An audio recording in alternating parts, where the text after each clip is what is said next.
Not stress factor, I will say overall the life style. இப்போது சின்ன குழந்தைங்க பிறந்த குழந்தை எடுத்துக்கோங்களேன், ஓகேங்களா? குழந்தை பிறந்தோடனே வளர நம்ம இப்போல்லாம் என்ன பண்ணுறோம், ரொம்ப பேம்பர் பண்ணுறோம். பேம்பர்டு சைல்ட்ஸ் தான் ஜாஸ்தி இருப்பாங்க. குழந்தை எது கேட்டாலும் நம்ம வாங்கி கொடுத்துருவோம். அப்போ நம்ம குழந்தைக்கு என்ன சொல்லித்தரோம்? அடமென்சி. நான் ரோட்டில் விழுந்து புரண்டு அழுது இந்த மாதிரி எத்தனை வீடியோ பார்த்துருக்கேன். எனக்கு வேணும்னா வேணும். நம்ம ஒன்று பேம்பர் பண்ணுறதுனால வாங்கி கொடுத்துட்றோம். இல்லையா, ஐயோ வாங்கி கொடுத்து நம்ம நிம்மதியாக இருப்போம். எத்தனை பேரண்ட்ஸ் இந்த மாதிரி இருக்காங்க, வேணும் சரிப்போ வாங்கிக்கோ. அப்போ என்ன ஆகுதுன்னா, ஃபஸ்ட்டு திங் இதுக்கு காரணம் வந்து குழந்தைங்களோட லைஃப் ஸ்டைல் அண்ட் குழந்தைங்களோட food habits. Then comes the stress factor. அந்த குழந்தைக்கு எத்தனை பேர் இந்த ஜென்ரேஷன் எடுத்துக்கோங்க, research have proven, healthy food சாப்பிட்றவங்க, நல்ல ஸ்லீப், ஹைட்ரேட்டடாக ஒரு டிசிப்ளின்டு சைல்டோட லைஃப்பில் எப்போ அவங்க பியூபர்ட்டி இருக்குது இல்லைங்களா? நம்ம வந்து இப்போ ஒரு சில சைல்டு வந்து க்ரோத் ஜாஸ்தி இருக்குது. ஏன் நம்ம க்ரோத் ஜாஸ்தி இருக்குன்னா, நம்ம ப்ராசஸ்ட் ஃபுட் கொடுக்குறோம், ஜங்க் கொடுக்குறோம், சுகர் ஆட் பண்ணுறோம். அதனால அந்த குழந்தைங்களோட க்ரோத் ஜாஸ்தி இருக்குது. இப்போ பியூபர்ட்டி வந்துட்டு பார்த்தீங்கன்னா, அந்த க்ரோத் இன்டர்னலி அண்ட் எக்ஸ்டர்னலி எப்போ அந்த க்ரோத் வந்து ஜாஸ்தி ஆகுதோ அப்போ ஹார்மோனல் லெவல் ஆட்டோமேட்டிக்லி கோஸ் ஹை. அப்போ அந்த ஹார்மோன் லெவல் ஜாஸ்தி ஆக என்ன ஆகும், they are nearing that puberty. அதனால் இப்போ என்ன ஆகுது, 7 வயசு 8 வயசு.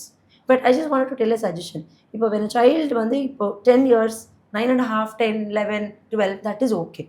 அது வந்து இப்போ அது ட்ரெண்டாக மாறிடுச்சு. நீங்கள் சொன்ன மாதிரி ரியலி 10 11 12 தட் இஸ் ஓகே. இப்போ ஒரு குழந்தைக்கு 8 வயசு, அந்த 8 வயசு குழந்தை if she is attaining her puberty அப்படிங்கிறது இட்ஸ் அ டேஞ்சர் சைன். அப்போ என்ன ஆகும் அப்படின்னா, உள்ளுக்குள்ள அந்த ஹார்மோனல் லெவல் தேவையில்லாத டைமில் தேவையான ஹார்மோன் வராது. லைக் அன்னெசரிலி அந்த தேவையில்லாத டைமில் ஹார்மோன் வளருது. You know that is very danger. அப்போ 8 வயசில் ஒரு குழந்தை puberty ஆகுறாங்கன்னா we need to go to the doctor. கண்டிப்பாக நம்ம போய் கைனகாலஜிஸ்ட்டை பார்த்து நம்ம சஜஷன்ஸ் கேட்டு என்ன ப்ராப்ளம் அப்படின்னு அல்ட்ராசவுண்ட் எடுக்கணும். ஏன்னா 8 வயசில் அல்ட்ராசவுண்ட் எடுக்கிறது கஷ்டம். At least they will give some preventive measures. ஒரு ஏஜ் வந்ததுக்கப்புறம் அப்போ அல்ட்ராசவுண்ட் எடுத்து செக் பண்ணணும். there are people where ovarian cyst இருக்கு, சின்ன வயசுலேயே வந்து PCOS இருக்கலாம், இல்லைனா பியூபர்ட்டி ஏர்லி அட்டென்ட் பண்ணதுனால எண்டோமெட்ரியோசிஸ் மேபி இருக்கலாம், அந்த மாதிரி.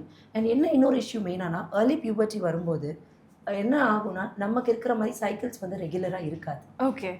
அது பேரண்ட்ஸ் என்ன நினைக்கிறாங்க, இது காமன் தான். அது டாக்டர்ஸும் சொல்கிறாங்க, ஃபர்ஸ்ட் 2 இயர்ஸ் வந்து ஏர்லி பியூபர்ட்டியில் ஃபர்ஸ்ட் 2 இயர்ஸ் இரெகுலர் பீரியட்ஸ் தான் இருக்கும், விச் இஸ் ஓகே, காமன்.